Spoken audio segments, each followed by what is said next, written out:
Hello everyone, मैं हूं आपकी सुचिता मैम। और आप सभी कैसे हैं? मैं बहुत अच्छी हूं और मुझे पूरी उम्मीद है कि आपने जो मेरा इंट्रोडक्शन वीडियो जो मैंने कल भेजा था वो आप सभी ने देखा होगा, है ना। और सुचिता साइंस पॉइंट चैनल के माध्यम से मैं आपको साइंस सब्जेक्ट पढ़ाऊंगी, जैसा कि मैंने उस वीडियो में बोला था। और आज मैं 8 क्लास के लिए मैं वीडियो लेकर आई हूँ चैप्टर नंबर 1 के साथ में। और अभी हमें क्या करना है, अभी हम सबको पूरे तैयार होके एकदम कॉन्सेंट्रेट होके बैठना है, ताकि जो मैं आपको समझाने जा रही हूँ वो आपको अच्छे से समझ में आए। ठीक है, थोड़ा सा थ्योरी आपको नजर आ रही होगी, लेकिन कुछ चैप्टर में थोड़ा सा थ्योरी बेस होता है, तो वो पहले हम समझेंगे, उसके बाद में हम धीरे धीरे और भी टॉपिक को एक एक चीज को ध्यान से समझते हुए चलेंगे, है ना। तो आज का चैप्टर 1 क्या है? चैप्टर 1 है हमारा crop production and management. Okay, crop production and management. Crop production and management को हिंदी में क्या बोलते हैं? फसल उत्पादन एवं प्रबंधन।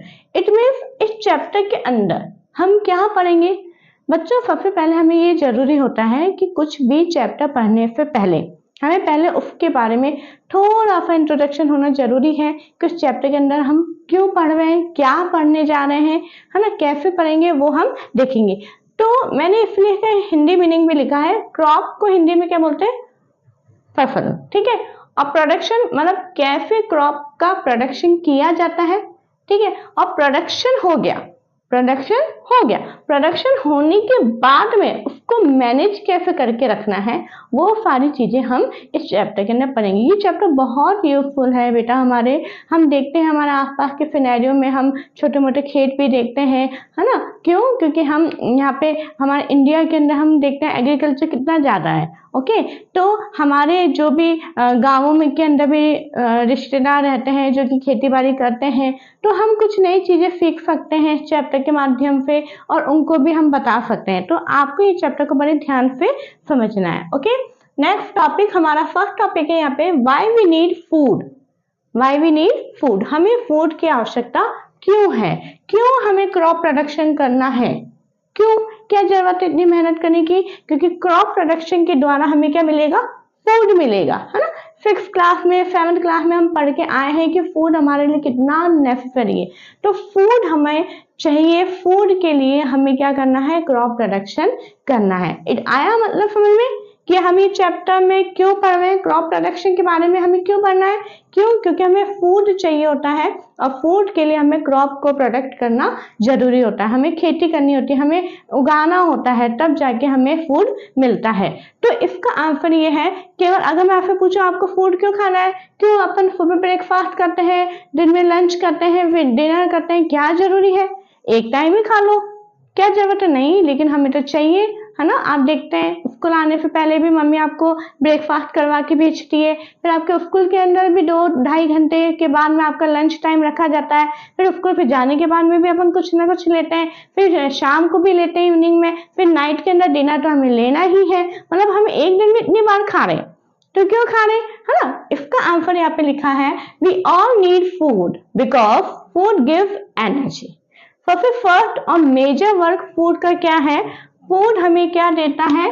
Food gives energy. फूड हमें एनर्जी देता है। कभी किसी दिन आप खाना नहीं खाते, कुछ बच्चों को मैंने देखा है कि वो कभी बहुत ज्यादा गुस्से में हो जाते हैं तो खाना पीना ही बंद कर देते हैं, फिर उनकी एनर्जी ऐसे हो जाती है बिल्कुल जीरो, कुछ भी काम धाम करने की वो लायक ही नहीं रहते हैं। फिर उसके बाद में जब उनसे रहा नहीं जाता है, फिर धीरे धीरे वो ठीक है मम्मी पापा मनाते हैं तो वो खाना खाना शुरू करते हैं, है ना। क्यों? क्योंकि उनके पेट तो खाली हो गया, उनको अंदर से ऐसा लग रहा है कि कोई मुझे खाने के लिए कुछ दे दे तो मैं खा लूं। क्यों? क्योंकि उनकी एनर्जी बिल्कुल खत्म हो गई है। तो फूड सबसे पहले क्या देता है? एनर्जी देता है ना। एनर्जी के बाद में एंड दिस एनर्जी, अब ये एनर्जी क्या काम करती है? Energy is utilised by organisms for carrying out their various body function such as digestion, respiration and excretion. यहाँ पे मैंने 3 ही फंक्शन को लिखा है और बहुत सारे फंक्शन है। क्या कहना चाह रहा है ये कि जो हम फूड लेते हैं, फूड से हमें एनर्जी मिलती है और उस एनर्जी को हमारी बॉडी ये बहुत सारे फंक्शंस को करने के लिए उसको एनर्जी को यूटिलाइज करती है, उस एनर्जी को काम में लेती है। जैसे हमारा मोबाइल का हम चार्ज करते हैं उसको, उसकी बैटरी खत्म हो जाती है ना, मतलब उस मोबाइल की एनर्जी खत्म हो जाती है तो वो वर्क नहीं कर पाता है। तो उसको जब हम चार्ज करते हैं उसके अंदर एनर्जी को ले लेते पास कर देते हैं तो वो जो बैटरी है उस एनर्जी को यूटिलाइज करती है मोबाइल को वर्क करवाने में, है ना। इसी तरह से हमारी बॉडी को भी काम करना है। जैसे अपन मशीन देखते हैं, है ना, आपके अपन व्हीकल्स देखते हैं, बाइक है, स्कूटी है, वो कब चलेगी, जब आप उसके अंदर फ्यूल को डालोगे, है ना, उसके अंदर पेट्रोल डीजल को अपन ऐड करेंगे तो वो डालेंगे तब जाके वो चलेगा। ऐसे हमारी बॉडी भी क्या है, जस्ट लाइक अ मशीन। हमारी बॉडी भी जब एक मशीन है और उसको भी सारे काम करने हैं तो सारे काम करने के लिए उसको क्या चाहिए, उसका एनर्जी चाहिए। और एनर्जी किससे मिलती है, फूड से मिलती है। और फूड में ऐसा क्या है, हम पढ़ के आए हैं, फूड में क्या है, न्यूट्रिएंट्स है ना। न्यूट्रिएंट्स को लेके हम बहुत सारा न्यूट्रिशन बनाते हैं और न्यूट्रिशन के द्वारा हमारे बॉडी में एनर्जी आती है और उस एनर्जी से हम बहुत सारा काम करने लगते हैं। ठीक है, तो आपको समझ में आ गया कि हमें फूड क्यों चाहिए। ऐसा नहीं कि हमें भूख लग रही है फूड चाहिए, नहीं, फूड जो है हमारी बॉडी को एनर्जेटिक बनाए रखने के लिए चाहिए होता है। ओके, नेक्स्ट हमारा आता है from where do we get food. Food हमें कहाँ से मिलता है, ये तो हमने देख लिया कि हमें एनर्जी फूड से मिलती है। अभी फूड हमें कहाँ से मिलता है, किचन में से। लेकिन किचन में भी तो कहीं से आया होगा, मार्केट से। मार्केट में कहाँ से आया है, ठीक है। तो ऐसे अगर हम सोचें तो फूड जो है, we get food from plants. Food हमें सबसे पहले कहाँ से मिलता है, एक तो प्लांट से मिलता है, एनिमल से मिलता है और इन दोनों से मिलता है ना। मिल्क आपको कहाँ से मिलता है, एनिमल से मिलता है। एग आपको कहाँ से मिलता है, एनिमल से मिलता है। आपको वेजिटेबल्स लानी है वो कहाँ से मिलेंगी, आपको प्लांट से जाके मिलेगी। ओके, तो इस तरह से हमें जो फूड है, फूड के सोर्सेस प्लांट और एनिमल दोनों है। अंडरस्टैंड, आई होप आपको समझ में आ रहा होगा। ओके, मैं चैप्टर को ऐसा नहीं है कि मैंने समराइज किया है, समराइज करते हुए हमें इंपॉर्टेंट की पॉइंट्स को लेते हुए मैं आपको एक एक चीज को डिटेल में समझा रही हूँ। कभी कभार ये बहुत बेसिक लग रही है अपनी लाइनें, ये जो 4 लाइनें जो मैंने लिखी है यहाँ पे, वाई वी नीड फूड, ये आपको ऐसा लग रहा है बहुत बेसिक है, लेकिन कभी कभी यही हेडिंग आपको क्वेश्चन बन के आ जाती है। ठीक है, तो उस क्वेश्चन का आंसर आपको कैसे फ्रेम करना है वो आपको आना चाहिए। ओके, साथ में आप ये लाइन में ऐड कर सकते हैं कि हमें फूड कहाँ से मिलता है, हमें we get food from plant और एनिमल्स। एग्जाम्पल करके भी आप लिख सकते हैं, plant for example wheat, vegetable, fruit, और एनिमल से example milk, egg, meat etcetera. Okay, next topic हम लेते हैं क्रॉप। जैसा कि हमारा चैप्टर का फर्स्ट वर्ड है क्रॉप। क्रॉप क्या होता है, what is crop, when plants of the same kind, यानी एक जैसे plant are cultivated at one place on a large scale, it is called a crop. It means, मतलब क्या है, एक बहुत बड़े एरिया में, है ना, एक बहुत बड़े एरिया होता है, ठीक है, उस एरिया के अंदर, फील्ड के अंदर एक ही तरीके के बहुत सारे प्लांट को जब कल्टीवेट किया जाता है, जैसे कि हमने फॉर एग्जांपल लिया वीट यानी गेहूं।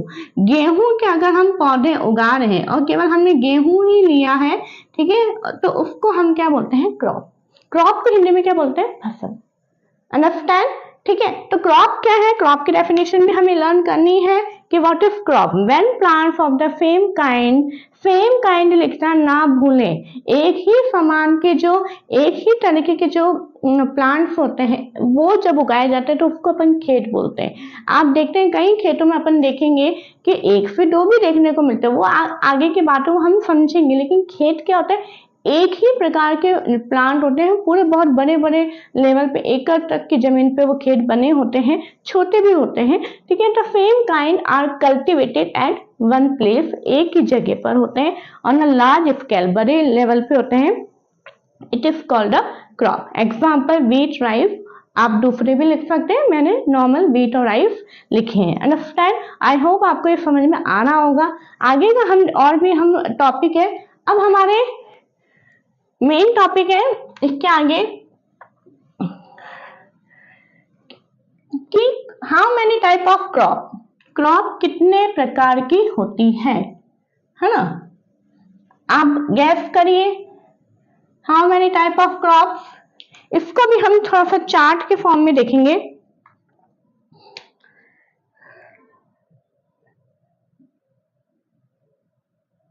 Types of crops, okay.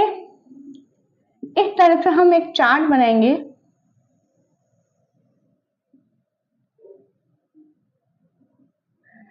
Type of crop, लेकिन इसका बेस क्या है वो आपको लिखना जरूरी है।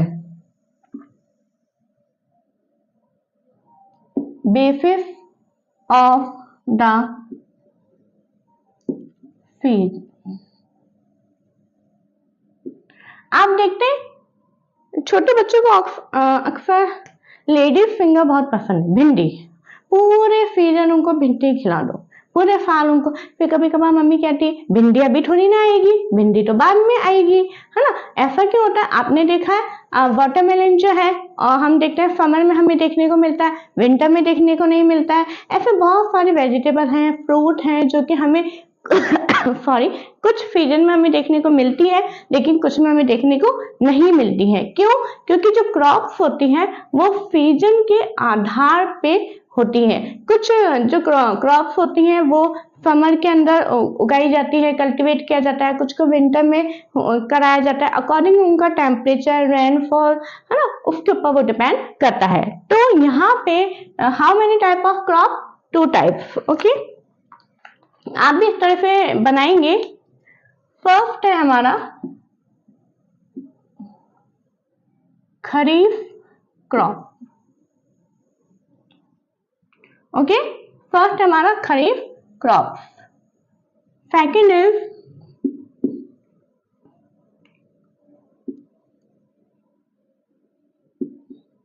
रबी क्रॉप्स, ओके। आप भी इस तरह से लिखेंगे kharif crops and rabi crops. इसका ये कौन से मौसम में होती है, कौन से सीजन में होती है वो लिखेंगे हम सबसे पहले। June to September. कब होती है ये? June to September, okay. Next आता है हमारा रबी क्रॉप जो है October to March, October to March, okay. Kharif crop जो है मतलब जो क्रॉप जून से सितंबर तक के बीच में होती है उन्हें क्या नाम दिया गया है? खरीफ क्रॉप्स। और जो अक्टूबर से मार्च के बीच में होती है उन्हें हम क्या नाम दिया है? रबी क्रॉप्स, ओके। अब इनके हम कुछ एग्जाम्पल देखेंगे।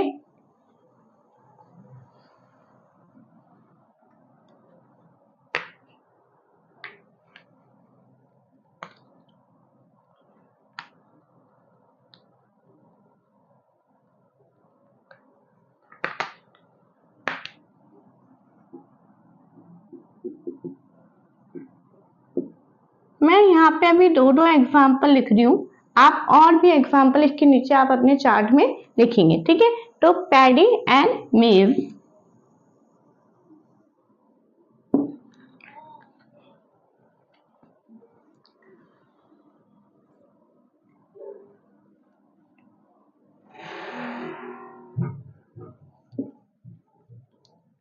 इसके भी एग्जाम्पल लिखेंगे। wheat and gram, okay. इस तरह से चार्ट बनाने से क्या होगा बच्चों, आपको याद करने में थोड़ा आसानी हो जाएगी। आपका क्वेश्चन आ सकता है how many type of crops, है ना, on the basis of the season. तो आपका आंसर क्या होगा? 2 टाइप्स, है ना। गिव नेम आपका होगा खरीफ क्रॉप एंड रबी क्रॉप। आपका क्वेश्चन आ सकता है व्हाट इज खरीफ क्रॉप, तो आप लिखोगे ठीक है। तो इस तरह से आपको ये आंसर्स लिखने में आसानी। हमारा टॉपिक है बच्चों एग्रीकल्चरल प्रैक्टिस, ओके। अब एग्रीकल्चर प्रैक्टिस क्या होती है? all the activities that farmers undertake during cultivation of crop is referred as agricultural practice। यानी हमने कल देखा था कि क्रॉप को प्रोडक्ट करना है, ओके, तो क्रॉप को प्रोडक्ट करने के लिए बहुत सारे काम करने पड़ेंगे, बहुत सारे स्टेप लेने पड़ेंगे, ठीक है। तो बहुत सारे काम जो उसके अंदर करने हैं, एक एक स्टेप करना है, उस पूरी एक्टिविटीज को जो पूरा लिया जाता है, उन एक्टिविटीज को हम क्या बोलते हैं, एग्रीकल्चर प्रैक्टिस बोलते हैं, ओके। तो यहाँ पे अब आपका सबसे मेन टॉपिक इस पूरे चैप्टर का सबसे मेन टॉपिक क्या है। सबसे पहले आपको ये पता होना चाहिए कि how many steps for agriculture practice, यानी एग्रीकल्चर प्रैक्टिस में कितने स्टेप्स आते हैं। तो आपको सबसे पहले तो नंबर याद होना चाहिए 7। कितने स्टेप्स के अंदर हमारा क्रॉप प्रोडक्शन होता है, पूरे 7 स्टेप के अंदर हमारा क्रॉप प्रोडक्शन होता है। अब उसका एक एक स्टेप याद रखना बहुत टिपिकल तो अपन नहीं बोल सकते, हाँ, लेकिन बच्चे जो है मिस कर जाते हैं कि फर्स्ट कौन सा स्टेप था, थर्ड कौन सा था, लास्ट में कौन सा आएगा, तो वो हम मिस कर देते हैं। तो उसको याद रखने के लिए आपके सामने मैंने आपको दिखाई दे रहा होगा, एक मैंने चार्ट बनाया है, ठीक है। मैंने यहाँ पे एक हेप्टागोन स्ट्रक्चर बनाया है और ये रेक्टेंगल शेप में इस तरह से लिखा है। आप और भी कुछ बना सकते हो, ऐसा नहीं है कि आपको यही बनाया है। 7 स्टेप इसलिए मैंने हेप्टागोन लिया है, ठीक है। 8 स्टेप होते तो मैं ऑक्टागोन ले लेती। इस तरह से अपन कुछ भी शेप बना सकते हैं, जैसा आपको अच्छा लगे आप बना सकते हैं। ये मैंने मेरी तरह से बनाया है। तो फर्स्ट हमारा स्टेप क्या होगा, प्रिपरेशन ऑफ सॉइल, यानी मिट्टी को तैयार करना। जब हम धीरे धीरे आगे हम एक एक स्टेप को लेके चलेंगे, एक एक स्टेप को डिटेल में हम पढ़ेंगे, लेकिन अभी मेन हमें आज क्या करना है, इन पूरे 7 स्टेप्स को हमें केवल लर्न करना है कि वो 7 स्टेप कौन कौन से थे। तो फर्स्ट क्या हमारा प्रिपरेशन ऑफ सॉइल, यानी मिट्टी को तैयार करना। आपने भी कभी ना कभी तो कोई पौधा लगाया होगा, कोई ना कोई बीज को बोया होगा, तो क्या किया होगा, क्या पक्के फर्श पे बीज बो देंगे, क्या मिट्टी एकदम कठोर है, ड्राई है, उसके अंदर बीज बो देंगे, नहीं। पहले आपने क्या किया होगा, मिट्टी को खोदा होगा, लूज किया होगा, है ना, उसको तैयार किया होगा। तो पहला हमारा क्या स्टेप है, मिट्टी को प्रिपेयर करना। सेकेंड है सोइंग, यानी बीज को बोना, ओके। फिर थर्ड हमारा पॉइंट क्या है, एडिंग मैन्योर एंड फर्टिलाइजर। बीज को बोने के बाद या प्लांट को लगाने के बाद अपन क्या डालते हैं मिट्टी के अंदर, अपन खाद डालते हैं, है ना, दवाइयां डालते हैं, मैन्योर्स डालते हैं, फर्टिलाइजर्स ऐड करते हैं, तो वो हमें करना है। फोर्थ पॉइंट क्या हमारा, इरिगेशन। इरिगेशन यानी सिंचाई करना, यानी हम पानी देते हैं पेड़ों प्लांट को। अगर पानी नहीं देंगे तो क्या होगा, वो जर्मिनेट नहीं होगा, है ना। इरिगेशन के बाद में फिर क्या होता है, प्रोटेक्शन फ्रॉम वीड्स, यानी आपने देखा है पेड़ पौधों के बीच में कुछ जंगली आपको प्लांट नजर आते हैं, अनवांटेड प्लांट्स होते हैं, जिन्हें हम वीड्स बोलते हैं, जिन्हें हम हिंदी में खरपतवार भी बोलते हैं, ठीक है। तो उन वीड्स पे हमें क्या करना है, प्रोटेक्ट करना है, ओके। नहीं तो हमारे क्या होगा, जो मेन हमारे प्लांट है वो खराब होने लग जाएंगे। उसके बाद में हार्वेस्टिंग यानी कटाई करना। जब पूरा परिपक्व हो जाता है, एकदम पक के तैयार हो जाता है हमारा क्रॉप, उसके बाद हम उसकी क्या करते हैं, कटाई करते हैं। कटाई करने के बाद में, कटाई करने को हार्वेस्टिंग बोलते हैं। उसके बाद में क्या होता है, फिर उसके बाद में स्टोरेज किया जाता है, यानी उसको भंडारण किया जाता है, ओके। कि हमें जो भी अनाज मिला है, जो भी हमने क्रॉप उगाया, उसको आराम से स्टोर करके हमें सुरक्षित जगह पे रखना है। तभी इस चैप्टर का नाम क्या है, क्रॉप प्रोडक्शन। क्रॉप प्रोडक्शन के अंदर ही यहाँ से लेके यहाँ तक पूरे पॉइंट्स आते हैं।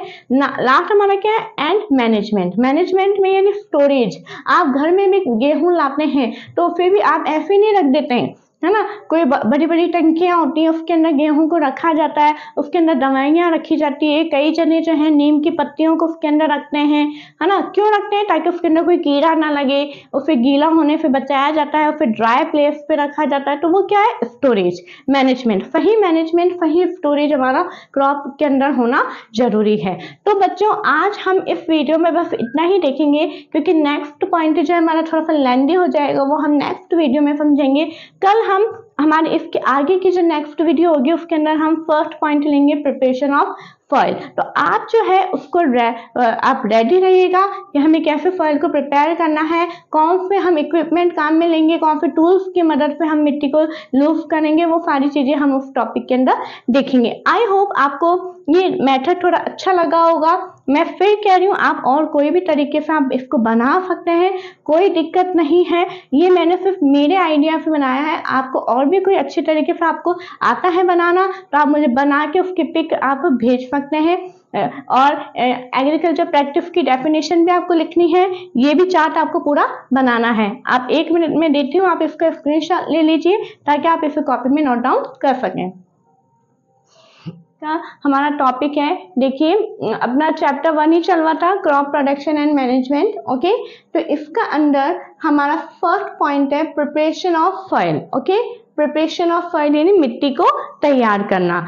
एग्रीकल्चर करने, कृषि करने से पहले हमें सबसे पहले क्या करना होता है, मिट्टी को तैयार किया जाता है। तभी अगर हमें सीड बोना है, बीज बोना है या कोई प्लांट लगाना है तो तभी वो पॉसिबल हो पाएगा। तो सबसे पहला पॉइंट है हमारा, this is the first step of agriculture practice. ये एग्रीकल्चर प्रैक्टिस का सबसे फर्स्ट स्टेप है। ओके, अब आगे जैसे मैंने यहाँ पे थ्योरी लिखा है, मतलब इस पॉइंट को जैसे आपसे पूरा डिटेल में पूछा जाता है तो आप इस तरह से आप इसको लिख सकते हैं। मैंने सारे पॉइंट यहाँ पे लिखे हैं, है ना, एकदम पैराग्राफ बना के नहीं लिखा है, एक एक पॉइंट को लेके अपने को इसको डिस्क्राइब करना है। Okay, it helps to turn the soil, ये काय में मदद करता है, मिट्टी को टर्न करने में, and loosen it to allow the seeds to penetrate deep inside the soil and get the nutrient from the soil. ये काय में मदद करता है कि जैसे कि आप देख रहे हैं, जैसे मैं यहाँ पे बताती हूँ कि ये कोई जमीन है एकदम टाइट है अभी।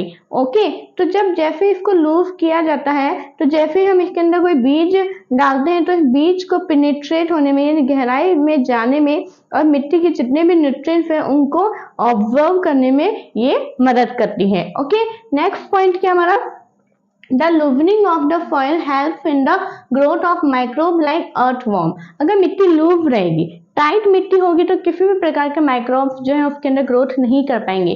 तो जो हम मिट्टी को प्रिपेयर कर रहे हैं, मिट्टी को लूज कर रहे हैं, टर्न कर रहे हैं, तो उसमें हमारा एक और फायदा क्या है, उसके अंदर कुछ माइक्रोब, कुछ जीव जंतु जैसे कि अर्थवर्म जो है उसके अंदर ग्रोथ करने में मदद करता है। अगर मिट्टी लूज होगी तभी वो उसके अंदर चल पाएंगे, मिट्टी टाइट होगी तो उसके अंदर रह ही नहीं पाएंगे, चल ही नहीं पाएंगे। ठीक है, अर्थवर्म को हिंदी में क्या बोलते हैं बच्चों, केचुआ। क्या बोलते हैं, केचुआ।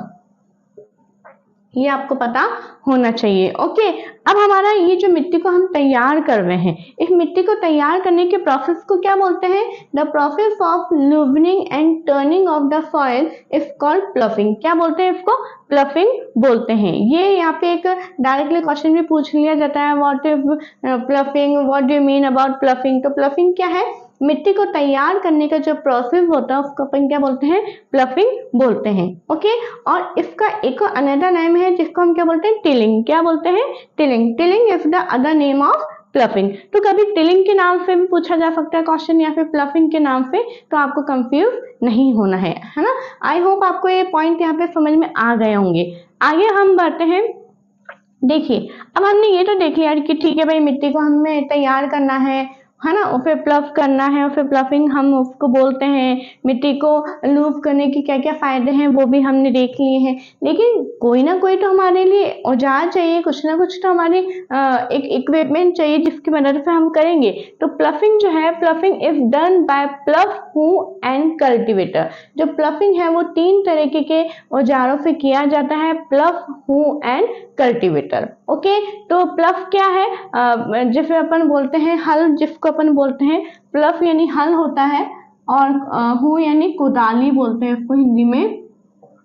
तो ये आपको पता होना चाहिए। और कल्टीवेटर आप देखते हैं ट्रैक्टर के द्वारा जो पीछे लगा हुआ होता है उसके द्वारा मिट्टी को पूरा खोदा जाता है, और खोदने के द्वारा जो है मिट्टी को तैयार किया जाता है। पहले के पुराने जमाने में तो है ना प्लफ और हू के द्वारा ही किया जाता था।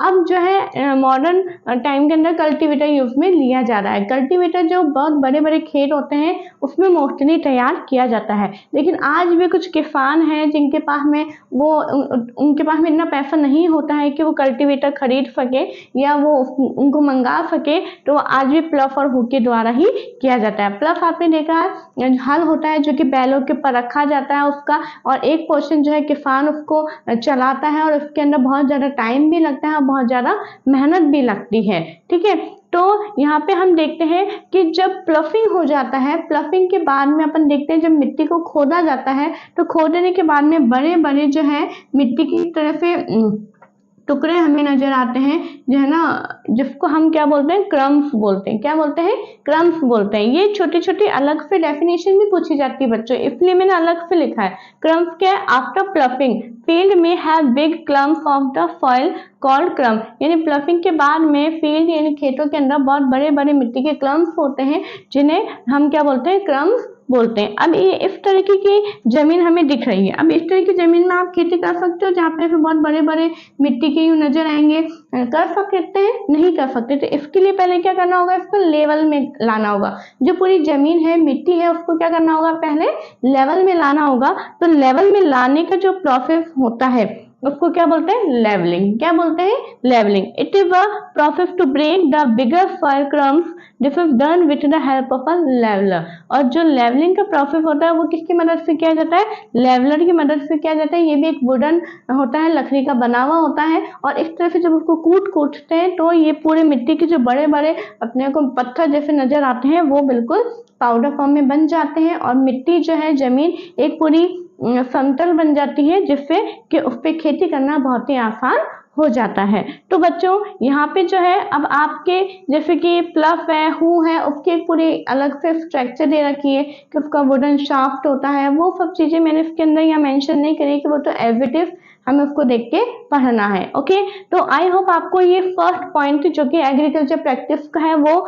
समझ में आ गया होगा। इसके अंदर जो मेन पॉइंट है, कहाँ से डेफिनेशन पूछी जा सकती है, किस तरह से क्वेश्चन पुटअप हो सकता है यहाँ पे, वो सब मैंने यहाँ पे लिख दिया है। तो आपको ये सारी चीजें अपनी कॉपी के अंदर नोट डाउन करनी है। ओके, ठीक है, तो आप इसका स्क्रीनशॉट ले लीजिए। क्या है हमारा? सोइंग, यानी बीज को बोने का। मिट्टी हमने तैयार कर ली थी, सॉइल हमने प्रिपेयर कर ली। अब हमारा नेक्स्ट टॉपिक है बीज को बोना। It is second step of agriculture practice. ये क्यों लिखने में? ताकि आपको याद हो, क्योंकि हमें स्टेप जो है सीक्वेंस में हमें याद करने हैं। ठीक है बच्चों, तो ये कौन सा स्टेप है? सेकेंड स्टेप है।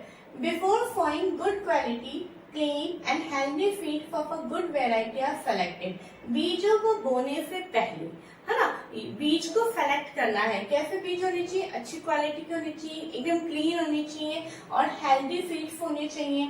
ठीक है, तो उन बीजों को सेलेक्ट किया जाता है। अब बीजों को सेलेक्ट करने के लिए क्या करना है हमें? हम एक बीकर लेंगे, उसके अंदर हम पानी लेंगे, आधा पानी से भरेंगे। आधा पानी से भरने के बाद जब हम उसके अंदर बीजों को डालते हैं, तो बीज डालने के बाद उसे जब हमें उसे स्टिर करके हिला के थोड़ी देर के लिए रखेंगे, तो हम क्या देखते हैं?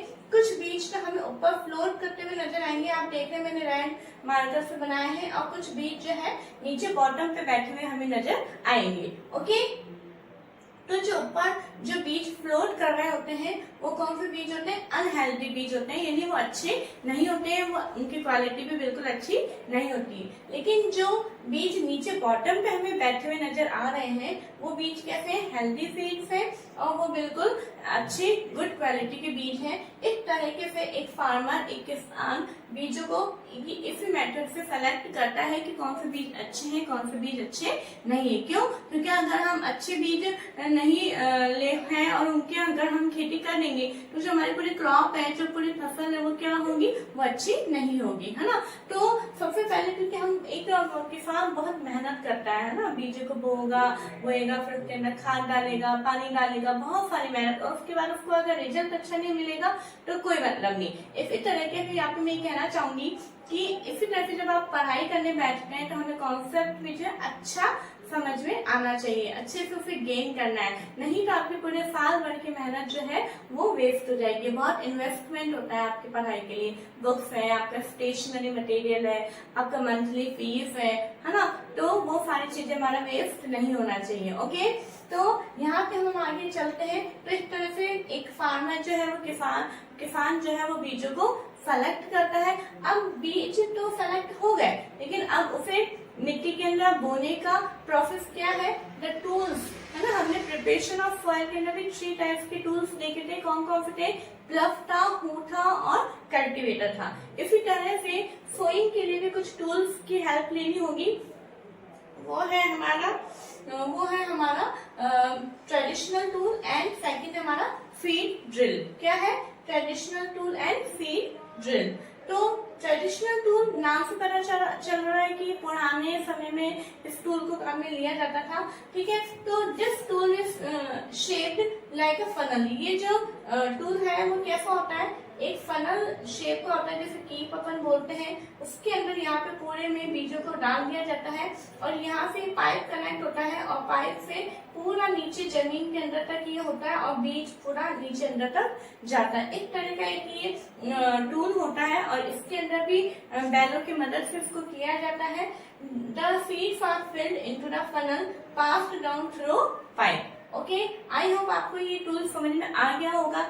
इसके अंदर मेहनत भी बहुत लगती है और टाइम भी बहुत ज्यादा लगता है।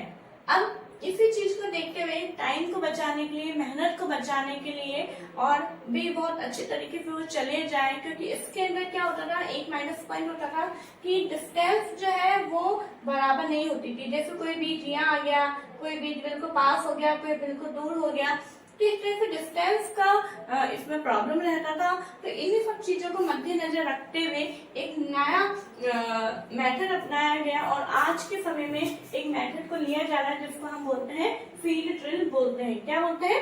फील्ड ड्रिल बोलते हैं। जैसे अपने ड्रिल मशीन होती है, तो ड्रिल मशीन में क्या होता है, जैसे मशीन से अपन वॉल के अंदर अपने को छेद करना होता है तो वो पूरा अंदर तक जाता है। इसी तरह से ये भी एक उसी तरीके से एक ट्रैक्टर लाइक मशीन होती है ये। जैसे लिखा है मैंने, now the field drill is used for sowing with the help of a tractor. Tractor की हेल्प से ये होता है, ट्रैक्टर के पीछे लगा हुआ होता है जो कि बिल्कुल मिट्टी के अंदर गहराई से वो खोदते हुए और उसके अंदर बीजों को अंदर एंटर करते हुए काम करता है। This tool force the field uniformly eight equal distance and depth. इसके अंदर डिस्टेंस एक बीज से दूसरे बीज के अंदर की जो डिस्टेंस होती है वो बिल्कुल इक्वल होती है और डेप्थ यानी पूरी गहराई के अंदर वो एक निश्चित गहराई के अंदर बीज जाके गिरता है। In this method after sowing seeds get covered by the soil. इस मेथड के अंदर क्या होता है, जो बीज को बोने के बाद में वो वापस मिट्टी से उसको कवर कर दिया जाता है। उसका ये फायदा है, it protect seed from being eaten by birds. इसका ये फायदा है कि जो पक्षियों के द्वारा जो बीज खा ली जाने का डर रहता है वो नहीं होता है। क्यों? क्योंकि उसको काय से कवर कर दिया गया है, मिट्टी से उसको कवर कर दिया गया है। ठीक है, फिर appropriate distance between the seed is necessary allow plant to get sufficient sunlight, nutrients and water from the soil। जब एक बीज से दूसरे बीज की जो डिस्टेंस होती है वो अप्रोप्रिएट होती है, यानी जितनी होनी चाहिए अगर उतनी होती है तो क्या होता है, तो प्लांट जो होता है उसको सफिशिएंट मतलब जितनी सनलाइट मिलनी चाहिए उतनी मिलती है और फिर जितना न्यूट्रिएंट्स चाहिए होता है, जितना वाटर चाहिए होता है वो सबको इक्वली मिलता है। ओके, तो यहाँ पे आई होप आपको ये टॉपिक समझ में आ गया होगा। मेन आपको यहाँ पे याद करने वाली बात ये है कि सोइंग के लिए कितने टूल्स की जरूरत होती है, तो 2 टूल्स की जरूरत होती है। कौन कौन सा? Traditional tool and field drill. ठीक है, ये भी पूछा जा सकता है नाउ डेज करंटली में अभी हम कौन सा टूल से हम ये प्रोसेस करते हैं, तो आपका आंसर क्या होगा? फीड ड्रिल की तरफ से होगा। फीड ड्रिल किसकी मदद से होता है? ट्रैक्टर की मदद से ये होता है। तो आपको इसके अंदर कुछ एक ही पॉइंट है लेकिन आपको याद होना जरूरी है। आज का हमारा टॉपिक है adding manure and fertiliser. Manure and fertiliser क्या होता है? खाद और कीटनाशक दवाइयाँ। Okay, it is the third step of agriculture practice. ये मैंने पॉइंट इसलिए लिखा है ताकि क्योंकि मैंने आपको बोला था कि जो प्रैक्टिकल जो एग्रीकल्चर प्रैक्टिस है उनके जो स्टेप हमने देखे थे 7 स्टेप, उनको आपको सीक्वेंस में याद करना है। ठीक है, तो अपना फर्स्ट स्टेप क्या था हमारा first step? Preparation of soil. Second हमारा स्टेप था सोइंग एंड थर्ड स्टेप है हमारा क्या है? Adding manure and fertiliser. Okay, adding manure and fertiliser हमारा ये थर्ड स्टेप है। अब इसके अंदर हम देखते हैं continuous cultivation of crop makes the soil poor in nutrients, therefore farmers follow manuring process. अरे भाई, अब हमने देखा सबसे पहले कि हमने मिट्टी को प्रिपेयर किया। मिट्टी को प्रिपेयर करना क्यों जरूरी था वो हमने देख लिया। ओके, फिर उसके बाद में मिट्टी को प्रिपेयर करके हमने उसके अंदर बीज को बोया, क्योंकि अगर हम बीज नहीं बोएंगे, सोइंग नहीं करेंगे तो एग्रीकल्चर नहीं हो पाएगा। ठीक है, अब उसके बाद में कौन सा स्टेप जरूरी है और वो क्यों जरूरी है वो मैंने लिखा है। थर्ड स्टेप क्या है वो तो हमने देख लिया कि मैन्योर फर्टिलाइजर्स को ऐड करना है, लेकिन वो क्यों करना है? क्यों?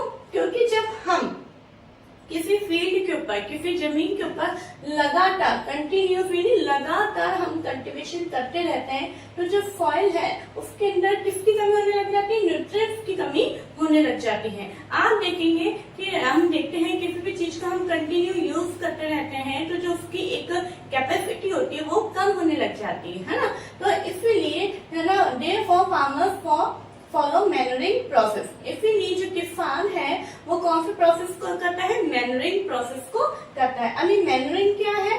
The process of adding manure and fertiliser to replenish the soil in the पेड़, यानी वो प्रक्रिया जिसके अंदर मिट्टी की उर्वरकता को, मिट्टी की क्षमता को बनाए रखने के लिए, उसको बढ़ाने के लिए मैन्योर और फर्टिलाइजर को ऐड किया जाता है। उस पूरे प्रोसेस को क्या बोला जाता है? मैन्यूरिंग कहा जाता है। ओके, मैंने अलग से देखिए, आप इसकी डेफिनेशन करके लिखिए क्योंकि पूछा जाता है व्हाट इज मैन्यूरिंग। ओके, फिर आता है, अब आपको ये पता होना चाहिए कि हमें मैन्योर एंड फर्टिलाइजर्स प्लांट को कौन प्रोवाइड करवाता है। तो soil supplies mineral nutrients to the crop plants.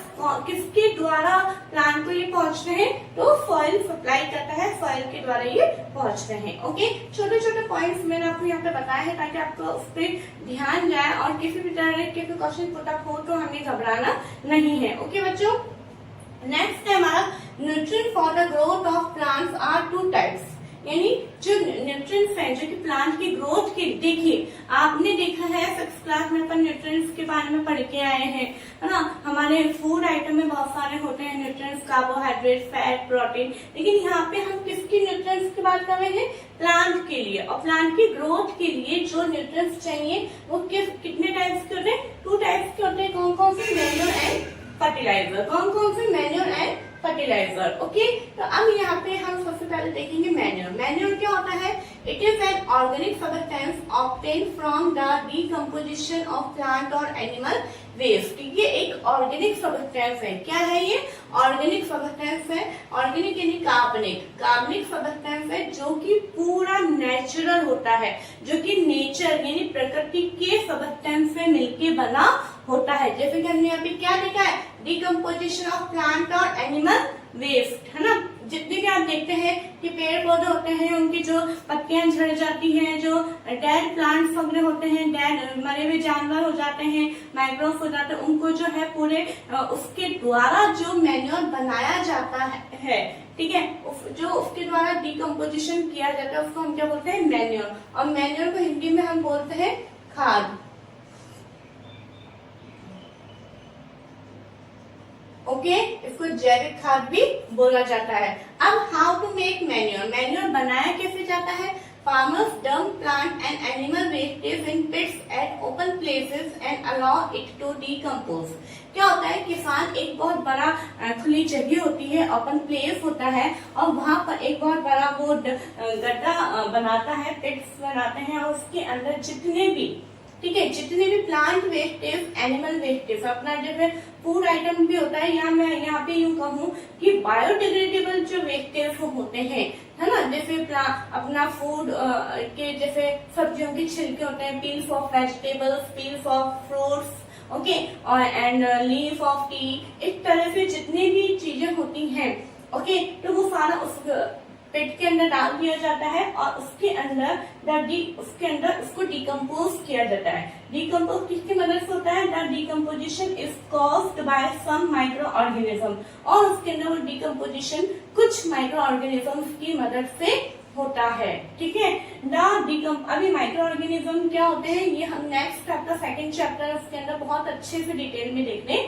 जाएंगे। ठीक है, the decomposed matter is used as organic manure. फिर ये जो माइक्रो ऑर्गेनिज्म इसको डिकम्पोज कर देते हैं, उस डिकम्पोज्ड मैटर जो है वो एक ऑर्गेनिक मैन्योर के रूप में काम में आता है, जैविक खाद के रूप में काम में आता है बच्चों। और ये जैविक खाद जो है खेती के लिए, क्रॉप्स के लिए बहुत ही अच्छी होती है। देखो यहाँ पे मैंने अब नेक्स्ट हमारा पॉइंट है एडवांटेजेस ऑफ मैन्योर, यानी जैविक खाद के क्या क्या फायदे हैं, क्या क्या लाभ है वो हम देखेंगे।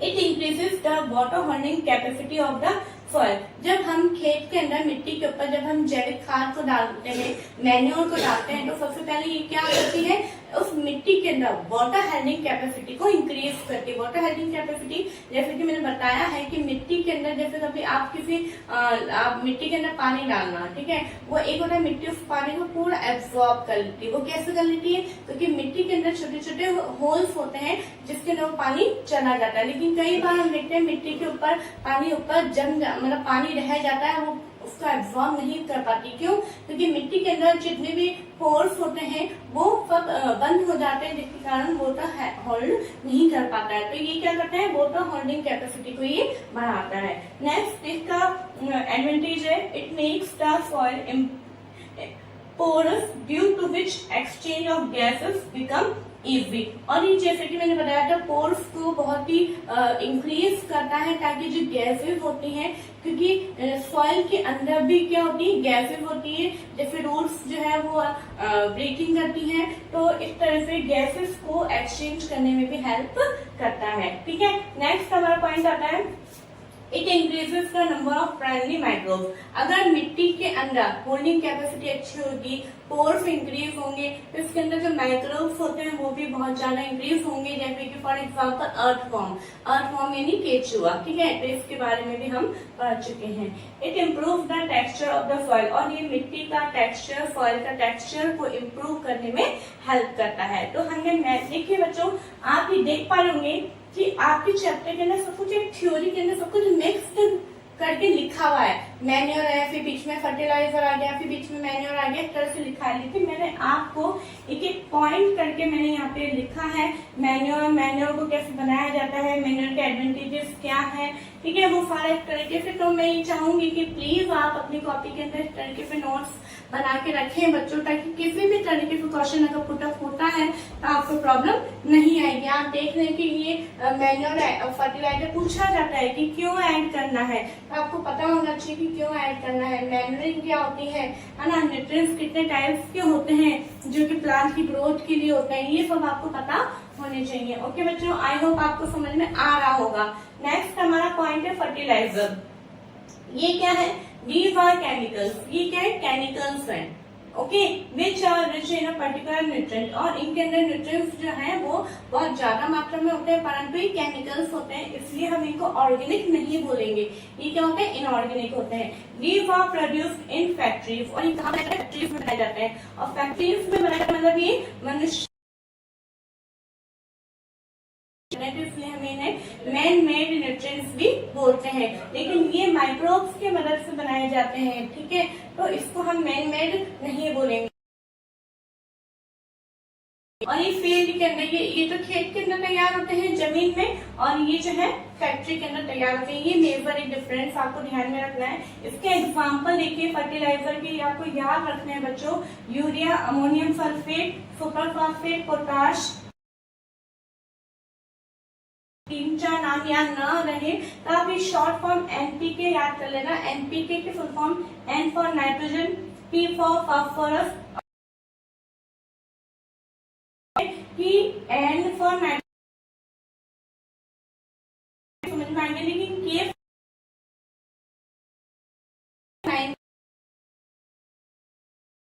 के देखने को मिलेगी, आपको पता सिंबल है NP. Advantage has of crop। ये जो फर्टिलाइजर है वो एक क्रॉप में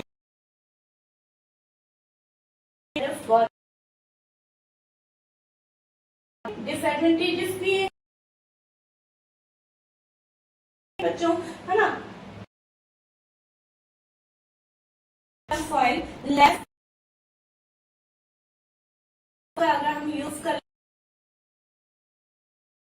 फर्टिलिटी जाती है, पोल्यूशन क्यों डिवॉल्व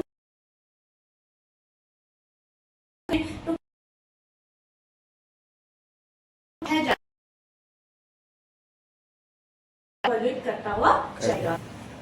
अब इसके आगे बच्चों हमारा नेक्स्ट टॉपिक है, जैसे कि हमने देखा कि हम जो है क्रॉप को, हमें सॉइल को जो है एकदम फर्टाइल बनाने के लिए हमने कौन से दो न्यूट्रिएंट्स दिए, मैन्योर एंड फर्टिलाइजर। अब इसके अलावा अनदर मेथड, एक और मेथड है हमारे सॉइल क्रॉप को रिप्लेनिश करने का, वो है हमारा क्रॉप रोटेशन। क्या है हमारा क्रॉप रोटेशन, ये आपको ध्यान रखना है। क्रॉप रोटेशन यानी जो हमारे क्रॉप है उसको रोटेट करके उसको हमें बोना है। जैसे कि फॉर एग्जांपल करके मैंने लिखा है, earlier farmers in northern India, northern India के जो किसान हैं, पुराने जो किसान थे, वो क्या मेथड अपनाते थे, use to grow legumes as fodder in one season and wheat in the next season. यानी वो एक सीजन में तो लेग्यूम्स की खेती करते थे और दूसरे सीजन में वो वीट की खेती करते थे। लेग्यूम्स यानी मैंने बताया था एक बार कि फलीदार पौधे होते हैं, है ना, जिनके अंदर जो दाल होते हैं, जैसे मटर के पौधे होते हैं, इस तरह से। क्यों लेग्यूम्स क्यों वो करते हैं एक सीजन में, क्यों, क्योंकि this help in the replenishment of the soil with nitrogen. क्यों, क्योंकि मिट्टी के अंदर जो नाइट्रोजन की कमी हो जाती है उसको पूरा करने में हेल्प करते हैं। अब नाइट्रोजन की कमी कैसे पूरी होती है वो हम देखेंगे कि जो राइजोबियम बैक्टीरिया होता है, कौन सा बैक्टीरिया, ये नाम ध्यान में रखना है आपको, राइजोबियम बैक्टीरिया जो होता है are present in the nodules of root of leguminous plant. ठीक है, जो लेग्यूमिनस प्लांट होता है उनके जो रूट्स होती हैं बच्चों, ठीक है, उनके रूट्स के अंदर जो रूट्स नोड्यूल्स होते हैं यानी छोटी छोटी गांठें होती हैं, उनके अंदर ये बैक्टीरिया प्रेजेंट होता है। क्या प्रेजेंट होता है, बैक्टीरिया। अब कौन कौन सा बैक्टीरिया प्रेजेंट होता है, राइजोबियम बैक्टीरिया। और ये राइजोबियम बैक्टीरिया क्या करता है, वो एटमॉस्फेरिक नाइट्रोजन को फिक्स करता है।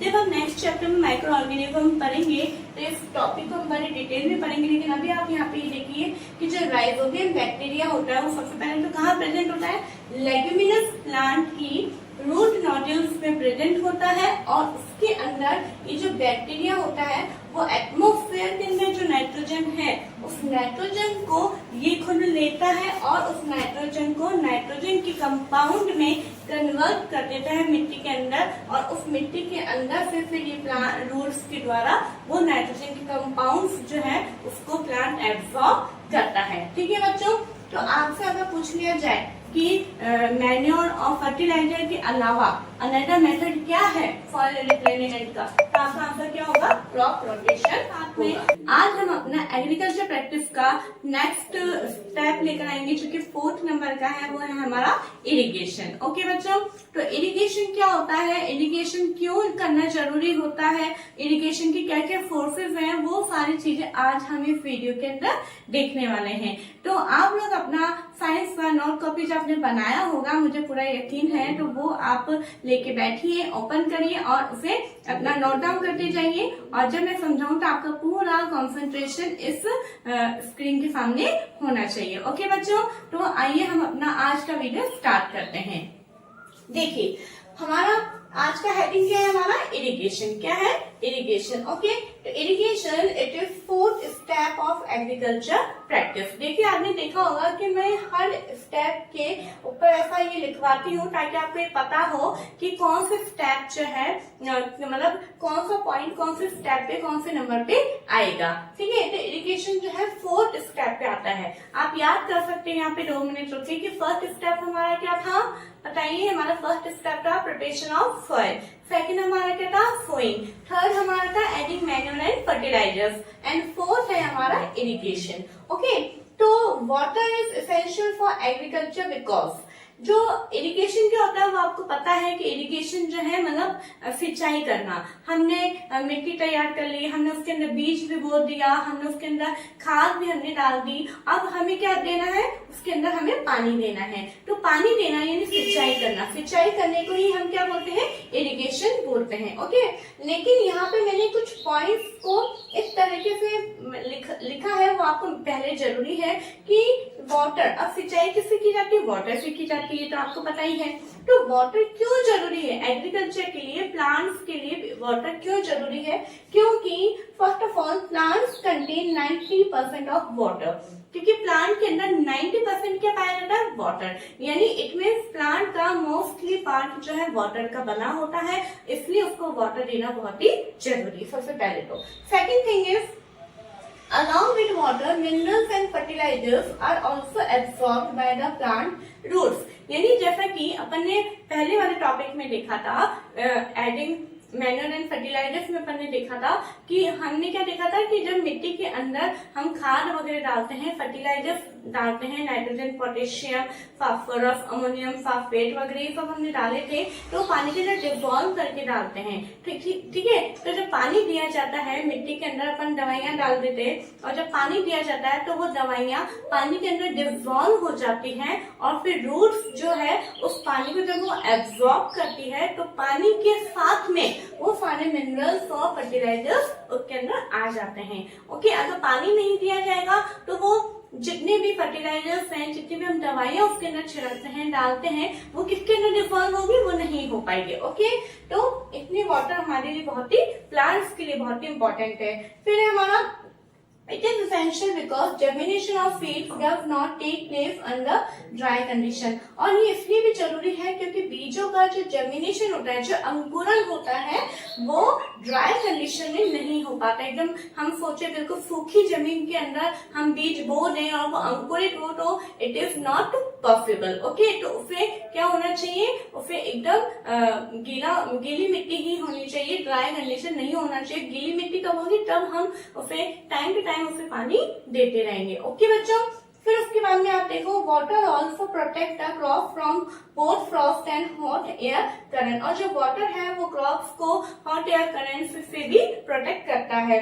वाटर के बहुत सारे यहाँ पे वो है, यहाँ पे क्वेश्चन ये भी बन के आ सकता है कि प्लांट्स के लिए वाटर क्यों जरूरी है, क्यों इरिगेशन करना है, किसी भी तरीके से क्वेश्चन घूम फिर के आए तो हमें ये पॉइंट्स लिख देने हैं। ओके, नेक्स्ट हमारा, it is necessary to maintain the moisture of the soil for healthy crop growth. जैसा कि हमने देखा था कि सीड का जर्मिनेशन ड्राई कंडीशन में नहीं हो पाता है, वही यहाँ पे बताना चाह रहा है कि हमें, अगर हम चाहते हैं कि हमारा क्रॉप जो हेल्दी हो, है ना, मतलब एक होता है एक अच्छी फसल होना, एक होता है इतनी पावरफुल नहीं होना, तो हम चाहते हैं कि हेल्दी क्रॉप हो, जो फ्रूट, वेजिटेबल्स, ग्रेन्स की जब खेती कर रहे हैं वो अच्छा हेल्दी फ्रूट हमें मिले, अच्छी हेल्दी वेजिटेबल्स हमें मिले। तो उसके लिए क्या होना जरूरी है, हमारा जरूरी है सॉइल का मॉइस्चर, यानी जैसे मैंने बताया गीली मिट्टी होना, मॉइस्चर होना जरूरी है। तो यहाँ पे सबसे पहले हम ये तो बोलते हैं कि हमें पानी देना पेड़ों को, है ना, हमें इरिगेट करना है, लेकिन हमें क्यों करना है, ये सारे पॉइंट्स जरूरी है। वाटर प्लांट्स के लिए बहुत ही जरूरी है, इसलिए इरिगेशन किया जाता है। ठीक है, अब हम देखेंगे बच्चों इरिगेशन क्या होता है ना। इरिगेशन में हिंदी में तो मैंने बताया कि सिंचाई करना, लेकिन अगर साइंस में हर एक चीज की डेफिनेशन मांगता है, the supply of water to crop at regular interval is called irrigation. यानी क्रॉप्स के अंदर पानी का सप्लाई करना एक निश्चित अंतराल के अंदर, तो फिर हम क्या बोलते हैं, इरिगेशन बोलते हैं। आप देख रहे हैं क्या पूरे दिन भर ही पानी दिया जाता है, नहीं, ठीक है, कई बार जो है 4-4 घंटे में भी दिया जाता है, 2 घंटे में भी दिया जाता है, कई बार आपने देखा है कि सुबह भी दिया जाता है और शाम के समय में भी दिया जाता है ना। ये क्या होता है, ये क्रॉप के ऊपर डिपेंड करता है। जो इरिगेशन है वो क्रॉप पे डिपेंड करता है कि कौन सी क्रॉप को कितना पानी चाहिए, और सीजन के ऊपर भी डिपेंड करता है। जैसे कि समर है, गर्मी के सीजन में बहुत ज्यादा इरिगेशन की जरूरत होती है पानी, क्यों, क्योंकि पानी इवेपोरेट होता रहता है। एकदम दिन के समय में इरिगेशन नहीं होता है क्योंकि पानी इवेपोरेशन हो जाता है, सुबह के समय या फिर इवनिंग के समय जो है पानी दिया जाता है। तो ये जो इरिगेशन है वो अलग अलग टाइप से होता है। ओके बच्चों, अब हमारा आता है कि इरिगेशन कैसे किया जाएगा। करना तो है हमें, लेकिन इरिगेशन कैसे किया जाएगा, इसके क्या क्या सोर्सेज है वो देखिए। देखिए 2 टाइप्स के इसके सोर्सेज है। फर्स्ट है traditional method and second is modern method. Okay, अब ट्रेडिशनल मेथड आप देख रहे हैं जो पारंपरिक तरीके हैं, यानी जो पुराने तरीके से जो चले आ रहे हैं उन्हें हम क्या बोलते हैं, ट्रेडिशनल। और मॉडर्न जो नाम से पता चला यानी आधुनिक तकनीक, यानी जो अभी लेटेस्ट टाइम के अंदर जो मेथड अपनाए जा रहे हैं उन्हें हम क्या बोलते हैं, मॉडर्न मेथड बोलते हैं। अब आपको यहाँ पे ये देखिए मैंने एक तरह से चार्ट बनाया है, और चार्ट इसलिए बनाया ताकि आपको हर एक नाम आसानी से याद हो जाएगा और आपको अपनी कॉपी के अंदर बच्चों बनाना है। ठीक है, तो अब आपसे पूछ लिया जाए ट्रेडिशनल मेथड में क्या क्या किस तरह से किया जाता था। तो मोट ये अलग अलग वो है जो कि जिसके द्वारा, जैसे कि आप वेल देखते हैं, कुआं, ठीक है, तो कुएं के द्वारा भी जो पानी लिया जाता है और उसके बाद में जो खेतों में डाला जाता है वो क्या है, ट्रेडिशनल मेथड है। तो मोट है, चेन पंप है, ढेगली है, राहत है, ये जो 4 मेथड है वो ट्रेडिशनल मेथड के अंदर आते हैं, पुरानी पद्धति के अंदर आते हैं। आज भी हम देखते हैं कि कई जगह इन्हीं ट्रेडिशनल मेथड्स को यूज में लिया जाता है। ठीक है बच्चों, नेक्स्ट हमारा आता है मॉडर्न मेथड। मॉडर्न मेथड जो है वो 2 टाइप्स से होता है, sprinkler system and drip system. क्या है, sprinkler system and drip system. देखिए बच्चों क्या होता है, स्प्रिंकलर सिस्टम जैसे कि मैंने स्प्रिंकलर यानी फव्वारा जो टाइप का होता है वो इस तरह से, जैसे कि ये खेत है, इधर देखेंगे आप सभी, जैसे कि खेत है और यहाँ पे कुछ ऐसे पाइपलाइन लगी हुई होती है। ठीक है, पाइपलाइन लगी हुई होती है और बीच बीच में एक तरह से ये नोजल टाइप में होता है और उससे एक कीप नुमा निकला हुआ होता है और ये रोटेट होता है, इस तरह से रोटेट होता है। रोटेट से पूरा जो फाउंटेन का इसका जो पानी है वो कुछ किलोमीटर दूर तक ये फैलता है। ठीक है, इस तरह से ये नोजल रोटेट होती है और जितना इसका वो होता है तो पानी उतना दूर तक ये पूरा उस फील्ड के अंदर पहुंचता है। इस तरह से स्प्रिंकलर सिस्टम यहाँ पे काम में आता है। और ये मॉडर्न मेथड क्यों अपनाया गया है, ताकि जो वेस्टेज होता था पानी का वो इनसे बचाव हो सके। ठीक है, नेक्स्ट हमारा है ड्रिप सिस्टम। ड्रिप सिस्टम क्या होता है, आप इधर देखिए, जैसे कि ये खेत है, फील्ड है और यहाँ पे एक तरह से पाइप लाइन डाली जाती है और इसका बिल्कुल अंदर एक पाइप एक को डाला जाता है ताकि पेड़ों की जड़ों के अंदर, और यहाँ पे पानी से बूंद बूंद करके ड्रॉप बाय ड्रॉप इस तरह से गिरता है, जिस तरह से जमीन में पानी भी पूरा पहुंचता है और पानी भी वेस्ट नहीं होता है। ये जो ड्रिप सिस्टम है वो वहाँ इन इलाकों में ज्यादा होती है जहाँ पे पानी की बहुत ही शॉर्टेज होती है। तो इस तरह की जो दोनों टेक्निक है, दोनों मेथड है, वो उनसे पानी की भी बचत होती है और बड़ी बड़ी जगहों पे इनको इस्तेमाल में भी लिया जाता है। ओके बच्चों, तो यहाँ पे आपको आई होप ये समझ में आ गया होगा कि इरिगेशन क्या होता है, इसके कितने सोर्सेस हैं, इरिगेशन क्यों करना चाहिए, है ना, इरिगेशन हमारा एग्रीकल्चर प्रैक्टिस का कौन सा स्टेप है, ये सब आपको आई होप समझ में आ गया होगा। ओके, तो आज के टॉपिक आपने कॉपी के अंदर आपको नोट डाउन करना है। ये सारे पॉइंट्स जो है आपकी बुक में है, लेकिन मैंने इसको अलग तरीके से लिखवाया है ताकि जब क्वेश्चन पुटअप हो तो आपको आंसर फ्रेमिंग करने में कोई प्रॉब्लम ना आए। और हमारा टॉपिक देखने जा रहे हैं वो क्या है बच्चों, आज हमारा टॉपिक है प्रोटेक्शन फ्रॉम वीड्स। ओके, क्या है protection from weeds. It is the 5th step of agriculture practice. जैसा कि मैंने आपको हर एक स्टेप के ऊपर ये लाइन लिखवाई है ताकि आपको याद हो कि ये कौन से नंबर का स्टेप है, हमारा 5th नंबर का स्टेप है। और वीड्स यानी क्या होती है आप ही बताइए।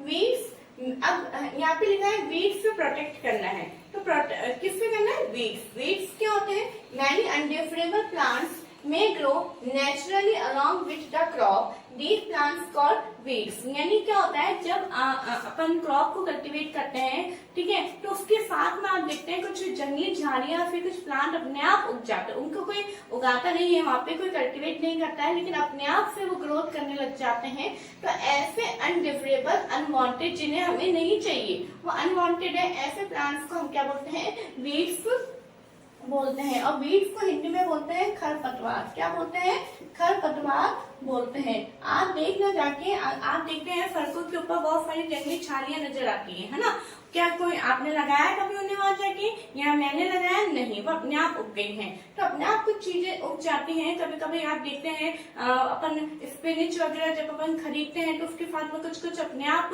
उनके अंदर कुछ ऐसे आपको प्लांट्स नजर आते हैं, ठीक है, तो वो आ जाती, तो वो क्या है, वो हमारी वीड्स है। कभी आपके घर में अगर छोटे से कुछ गार्डन टाइप में बना हो तो आप वहां जाके आप जरूर से देखिएगा, आपको वीड्स नजर आएंगी। अब क्या है, ये वीड्स क्या, उसको हमें क्या करना होता है, रिमूव करना जरूरी है। तो the removal of weeds are called weeding. तो वीड्स को रिमूव करने का जो प्रोसेस कहलाता है उसको हम क्या बोलते हैं, वीडिंग कहते हैं। क्या कहते हैं, वीडिंग कहते हैं। ओके, वीडिंग इज नेसेसरी, जैसे कि मैंने कहा कि वीडिंग किया जाता है, तो वीडिंग क्यों जरूरी है, weeding is necessary because weeds compete with the crop plants for the water, nutrients, space, light, so they affect the growth of the crop. weeding इसलिए जरूरी है बच्चों, जैसे कि देखिए फॉर एग्जाम्पल, जैसे कि अपना नॉर्मल अपना कोई भी प्लांट अपन ने ग्रोथ कर रखा है, ओके, एक तरह से ग्रोथ कर रहा है ना। अब इसी के बीच में अगर ये वीड्स उग जाती हैं तो वीड्स क्या करती है, इनसे लंबी भी होने लग जाती है। तो जो भी सनलाइट होगा तो सनलाइट को ये लेंगी, ये ज्यादा लंबी हो जाएंगी तो इसकी शैडो इसके ऊपर आने लग जाएगी, शैडो इसके ऊपर आएगी तो ये जो हमारी मेन प्लांट है उनको पूरी सनलाइट नहीं मिल पाएंगी, प्लस ये जो है सॉइल के न्यूट्रिशन जो कि प्लांट को लेने चाहिए वो इन वीड्स को मिलने लग जाएंगे। तो इस कारण जो वीड्स होते हैं वो हमारे जो मेन प्लांट हैं उनकी चीजों को ये खुद भी खपत करने लग जाते हैं। जैसे फॉर एग्जांपल हमारे घर में कोई मेहमान आ जाते हैं और कोई बच्चे आते हैं और वो अगर आपका एप्पल आप वो ले लेते हैं तो आपको क्या लगता है कि इसने मेरा एप्पल ले लिया। इसी तरह से जो हमारे मेन प्लांट है वो ये सोचते हैं कि ये जो अनवांटेड प्लांट्स हैं वो हमारा लाइट ले रहे हैं, वो हमारा स्पेस ले रहे हैं, वो जो वाटर हम दे रहे हैं वाटर को इन अनवांटेड प्लांट की रूट्स पे अब्सॉर्ब कर रही है, तो वो क्या हो रहा है, सारा वेस्टेज हो रहा है। इसीलिए फार्मर को क्या चाहिए होता है कि वो वीडिंग प्रोसेस को अप्लाई करे। ओके, तो वीडिंग प्रोसेस जो है वो कई तरीके से होता है। देखिए यहाँ पे weeds are removed by some method, weeds जो को रिमूव करने के कुछ मेथड्स है यहाँ पे। फर्स्ट हमारा टिलिंग, क्या है टिलिंग, टिलिंग के बारे में जो है हमने चैप्टर के स्टार्टिंग में हमने देखा है कि टिलिंग क्या होता है। क्या होता है tilling, before sowing of crop helps in uprooting and tilling of weeds which may then dry up and get mixed with the soil। यानी क्रॉप के बीजों को बोने से पहले, ठीक है, बीजों को बोने से पहले जो भी अनवांटेड जो वीड्स होती हैं उनको अपरूटिंग यानी जड़ से उनको उखाड़ लिया जाता है, और उसको जब वो उखाड़ लिया जाता है तो वो वहीं पे ड्राई हो जाती है और उसको मिट्टी के साथ में ही मिला दिया जाता है। इस प्रोसेस को टिलिंग बोलते हैं। तो उसके कारण क्या होता है, जब पहले ही बीज को बोने से पहले वीड्स को हटा दिया जाता है तो और अपरूटिंग यानी जड़ से हटाया दिया जाता है ताकि वो और ज्यादा ग्रोथ ना कर ले। ठीक है, नेक्स्ट पॉइंट हमारा फिजिकल रिमूवल। फिजिकल रिमूवल यानी मैनुअल तरीके से यानी हाथों के द्वारा। तो हाथों के द्वारा भी वीड्स को रिमूव किया जाता है। Weeds by uprooting or cutting then close to the ground from time to time. This is done with खुरपी and feed drill। क्या होता है बच्चों, जैसे कि मैंने बताया कि ये हाथों के द्वारा होता है मैनुअल। मैनुअल जैसे कि कोई भी वीड्स उग गई है तो जो खुरपी टाइप में होती है किसान के पास में, उसके द्वारा वो धीरे धीरे जड़ साइड उनको निकालता है और निकालने के बाद में वहीं पे मिट्टी उसके ऊपर वापस ढक के उसको कवर अप कर देता है। क्यों? क्योंकि है ना, हमने देखा था कि जो मैनुअल होते हैं वो जो प्लांट वेस्टेज वगैरह होता है उनसे मिलके बनता है, तो वो बाद में एक तरह से खाद के रूप में काम में ले लिया जाता है। ठीक है बच्चों, और ये जो है खुरपी के द्वारा होता है और फीड ड्रिल के द्वारा भी होता है। फीड ड्रिल क्या है वो भी हम बहुत अच्छे से पहले देख चुके हैं, जिसके द्वारा बीजों को बोया जाता है। तो जब बीज बोया जाता है उस ट्रैक्टर के द्वारा तो उसके साथ में ही मिट्टी जब वो खोदी जाती है तो खोदने के साथ में जितने भी बीज उसमें अगर उगे हुए हैं तो वो भी निकल जाते हैं। ठीक है, नेक्स्ट एक और आता है Weeds are controlled by chemicals called weedicides like 2,4-D। और यहाँ पे कुछ केमिकल्स का छिड़काव भी किया जाता है, उनके द्वारा भी वीड्स को पूरी तरीके से उनके ऊपर कंट्रोल पाने की कोशिश की जाती है। और जो केमिकल्स काम में लिए जाते हैं उन जो वीड्स को हटाने के लिए जो केमिकल्स काम में लिए जाते हैं उन्हें क्या बोलते हैं, वीडिसाइड्स बोलते हैं। ये आपको ध्यान में रखना पड़ेगा। और आपको मैं और एक बात बताना चाहती हूँ कि आपने देखा होगा बड़े बड़े खेतों के अंदर जो किसान होते हैं, जब वो दवाइयों का छिड़काव करते हैं कुछ केमिकल्स का, तो वो मुंह को पूरा बांध के, मतलब एकदम पैक करके, नोज को, माउथ को पैक करके उन्हें छिड़काव करना होता है। अपने हाथों को ग्लव्स वगैरह पहनना पड़ता है। क्यों? क्योंकि जो केमिकल्स होते हैं वो पॉइजनस होते हैं, जो कि हमारी हेल्थ के लिए बहुत ही नुकसानदायक होते हैं। इसीलिए जब भी अगर इन केमिकल्स को यूज में ले तो पूरा प्रोटेक्शन के साथ में यूज में ले। और दूसरी बात ये कि इन केमिकल्स को पानी के साथ में डिसॉल्व करके लिया जाता है डायरेक्ट इन केमिकल, क्योंकि वो तो इतने से कंटेनर में आती है, इनको एक पूरा उसके ऊपर लिखा हुआ होता है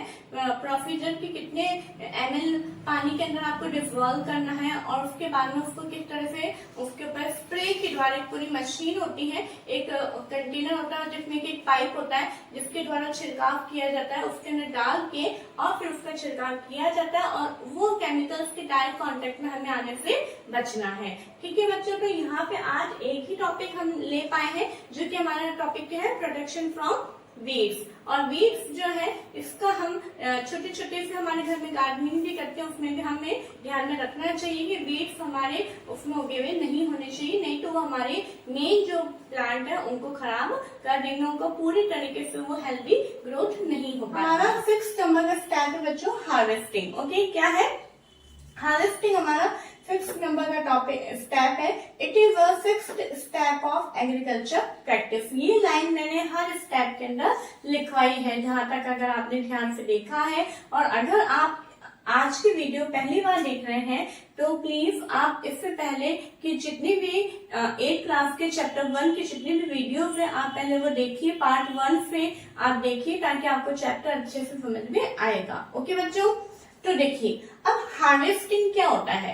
हमने सबसे पहले सॉइल को प्रिपेयर किया, उसके अंदर हमने बीज को डाला, फिर उसको हमने इरिगेट किया, उसके अंदर हमने मैन्यूर्स एंड फर्टिलाइजर्स को ऐड किया, उसके बाद में जो वीड्स उग जाती हैं उसको हमने रिमूव किया। अब उसके बाद में हम देखते हैं कि जो हमारी क्रॉप है वो पूरी तरीके से मैच्योर हो गई है।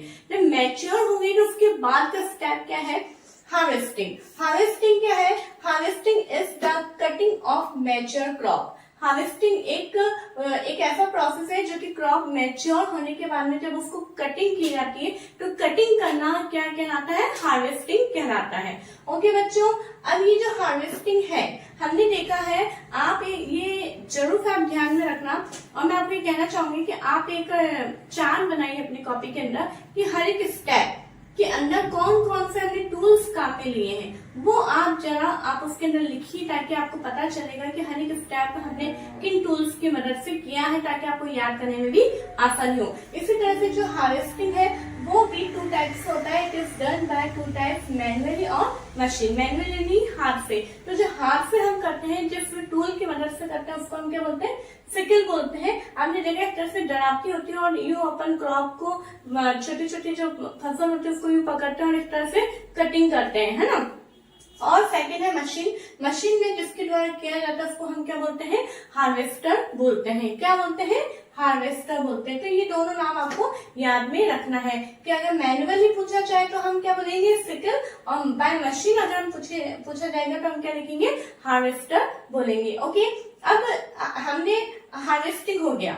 ओके, जो मैच्योर हमारा क्रॉप जो मैच्योर हुई थी हमने उसको कटिंग कर दिया है। कटिंग करने के बाद में का जो प्रोसेस होता है वो क्या कहलाता है बच्चों, थ्रेशिंग। क्या होता है, थ्रेशिंग। थ्रेशिंग क्या होता है, separation of the grain from the chaff is called threshing. यानी आपने देखा है, अगर आपने गेहूं के दानों को देखा है तो उसके ऊपर व्हाइट एक छिलका टाइप में होता है, उसमें उसको हम रिमूव करते हैं। तो जो होता है, और जैसे कि कटिंग हो जाती है उसके बाद में भी छोटे छोटे से ऐसे ग्रेन्स लगे हुए होते हैं उनके अंदर, तो इसको जब इसमें से हमें रिमूव करना होता है, सेपरेट करना होता है, तो उस प्रोसेस को हम क्या बोलते हैं, थ्रेशिंग बोलते हैं। अब ये थ्रेशिंग भी किसी की मदद से होगा, तो ये भी एक मशीन की मदद से होता है, जिसे हम क्या बोलते हैं, कंबाइन बोलते हैं। क्या बोलते हैं, कंबाइन बोलते हैं, और थ्रेशर भी बोल सकते हैं। ओके, और आपने देखा है, और इसको हम विनोइंग की मदद से भी कर सकते हैं। किसकी मदद से, विनोइंग की मदद से भी कर सकते हैं। विनोइंग आपने देखा है कि कितनी ही लेडीज आपने देखा होगा, अगर नहीं देखा है तो आप थोड़ा सा रूरल एरिया के अंदर जाइए, गांव के इलाकों में जाइए, आपको वहां पे देखने को मिलेगा कि जो अनाज होता है जब हवा चल रही होती है तो उसको इस तरह से ऊंचाई पे लिया जाता है और इस तरह से इसको हिलाया जाता है, तो जितने भी जो हैवी ग्रेन्स होते हैं वो तो नीचे गिर जाते हैं और जितना भी उसके अंदर भूसा होता है, चैफ होता है, वो विंड के साथ में उड़ के चला जाता है। तो इस तरह से 2 प्रोसेस के द्वारा ये थ्रेशिंग का प्रोसेस होता है। ओके बच्चों, नेक्स्ट हमारा स्टेप आता है स्टोरेज। अब हमने क्रॉप की भी कटिंग कर ली, हमने जो ग्रेन्स उसको भी अच्छे से साफ कर लिया, क्लीन कर लिया, है ना, चेस्ट से उसको अपन ने सेपरेट कर लिया। अब उसको हमारा क्या होगा, हमें उसको स्टोरेज करना होगा। तो स्टोरेज जो है हमारा लास्ट स्टेप है। It is 7th step of agriculture practice. Okay, तो proper storage of grains is necessary to protect them from pest and microorganism. जो ग्रेन्स है, जो अनाज है, उसका जो स्टोरेज किया जाता है वो क्यों करना जरूरी है, ताकि हम उसको पेस्ट और माइक्रो ऑर्गेनिज्म से उसको हम बचाएं। यानी वो जो बहुत ही उसके अंदर फंगस लग सकता है, उसके अंदर आप देखते हैं ईलियां, लट्टे लग जाती हैं, ठीक है ना, कीड़े मकोड़े लग जाते हैं, तो उन सब चीजों से हमें इसको प्रोटेक्ट करना जरूरी है। अगर हम प्रोटेक्ट नहीं करेंगे तो अनाज खराब हो जाएगा, और खराब हो जाएगा तो हम उसको फिर काम में नहीं ले पाएंगे। ओके, और before storing them, the grains are properly dried in the sun to reduce the moisture in them. अब क्या होता है, स्टोरेज करने से पहले जितना भी ग्रेन्स के अंदर क्या प्रेजेंट होता है, मॉइस्चर जो प्रेजेंट होता है उसको रिमूव किया जाता है। किसके द्वारा, सूरज की धूप के अंदर इसको सुखाया जाता है। सुखाने के बाद जो है इसको फिर स्टोर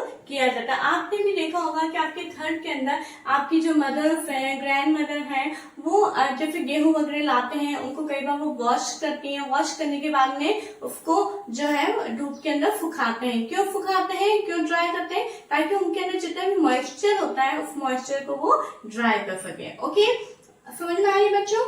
अब जब ये जितना भी चीज हो जाता है, आपने देखा होगा कि घर के अंदर जो है हम गनी बैग्स के अंदर रखते हैं, है ना, बहुत बड़े बड़े टंकियां होती है उसके अंदर रखते हैं। हम जो नीम की सूखी पत्तियां होती है, ड्राई लीव्स होती हैं, हम उसको उसके अंदर रखते हैं ताकि हमारा अनाज खराब ना हो।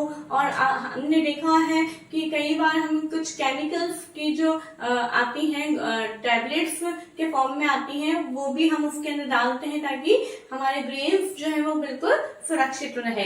अब जो बहुत बड़े लेवल पे होते हैं, बड़े लेवल के अंदर जो इसको स्टोरेज किया जाता है ग्रेन्स का, वो 2 टाइप्स होते हैं, तो सिलोस एंड ग्रैनुलेस। तो जो सिलोस होता है वो आपने देखा है कि जमीन के ऊपर ही बहुत बड़े बड़े ऐसे टंकियां टाइप में बनी हुई होती है, जिन्हें सिलोस बोलते हैं, उसके अंदर रखा जाता है। या फिर एक जो भंडार गृह हम जिन्हें बोलते हैं, उन्हें हम ग्रैनुलेस बोलते हैं, वहां पे इन्हें सुरक्षित रखा जाता है। जैसे कि यहाँ पे आपने देखा है बच्चों कि जो क्रॉप्स को हार्वेस्ट किया जाता है, तो हार्वेस्ट करना मतलब आप देखिए जो किसान है, जो मतलब पूरी फसल पक के तैयार हो गई है, उसको स्टोरेज भी कर दिया। जब पक के तैयार हो जाती है, मतलब फसल खराब नहीं हुई है, एकदम उसकी मेहनत जो जितने महीनों से वो मेहनत करवाए, वो मेहनत रंग लाती है। तो उसको एक फेस्टिवल के त्योहार के रूप में भी वो सेलिब्रेट करते हैं। जैसे हमें ना पोंगल के नाम से, बिहू के नाम से अलग अलग जगहों पे, जैसे कि हमारा इंडिया की एक डाइवर्सिटी कंट्री है, तो उसके अनुसार अलग अलग जगहों पे अलग अलग रूप में वो त्योहार के रूप में मनाया जाता है। तो ये बहुत ही जॉयफुल मोमेंट होता है एक फार्मर के लिए कि उसके इतने महीनों की मेहनत जो है वो सफल होती है। ठीक है, तो अब यहाँ पे हम एक नेक्स्ट टॉपिक हमारा और देखने जा रहे हैं, वो है हमारा फूड फ्रॉम एनिमल्स। जैसे कि हमने देखा था फूड हमें किससे मिलता है, एक तो प्लांट से मिलता है और किससे मिलता है, एनिमल्स से मिलता है। ओके, तो animals also provide us with different kind of food. Animals भी हमें बहुत अलग अलग तरीके का फूड प्रोवाइड करते हैं। जैसे कि फॉर एग्जाम्पल बताइए, मिल्क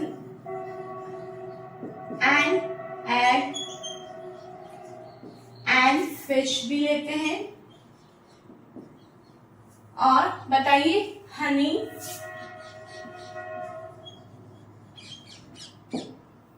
ये सारी चीजें हमें किससे मिलता है, एनिमल्स से मिलता है ना। तो the process of crop production involve a number of steps. Similarly animals reared at home or in farms have to be provided with proper food, shelter and care. जैसा कि हमने प्लांट्स के बारे में देखा, प्लांट्स को प्रॉपर एग्रीकल्चर करने के लिए 7 स्टेप्स से हम गुजरे हैं. तो इसी तरह से जो हमारे एनिमल्स हैं उनसे भी फूड को लेने के लिए हमें कुछ स्टेप्स लेने होते हैं. उन्हें हमें घर में रखते हैं, फार्म, बहुत बड़े बड़े फार्म्स बनाए जाते हैं, उसके अंदर उनको रखा जाता है, प्रॉपर उनको शेल्टर प्रोवाइड करवाया जाता है, प्रॉपर फूड उनको दिया जाता है, ठीक है, प्रॉपर उनकी केयर की जाती है ताकि वो भी हमें अच्छे से फूड दे सके. तो when this is done on a large scale, जब भी बहुत बड़े लेवल पे किया जाता है, देखिए हम हमारे घरों के अंदर भी कुछ 1-2 गाय हैं, काउ, बफेलोस वगैरह को हम रख लेते हैं, उन्हें पाल लेते हैं, उनसे भी जो मिल्क वगैरह मिलता है उन्हें सेल आउट कर सकते हैं, ठीक है. लेकिन जो बहुत बड़े लेवल पे देखते हैं, बहुत बड़े बड़े फार्म्स बनते हैं, उनको बहुत बड़े लेवल पे किया जाता है, तैयार किया जाता है, उस प्रोसेस को क्या बोला जाता है बच्चों? एनिमल हस्बेंड्री बोला जाता है. क्या बोलते हैं? एनिमल हस्बेंड्री बोलते हैं. ओके, तो आई होप आपको आज ये टॉपिक समझ में आया होगा. बहुत इजी है, लेकिन इसमें से बहुत सारे क्वेश्चन बनते हैं, तो आपको हर एक चीज को अच्छे से समझना है.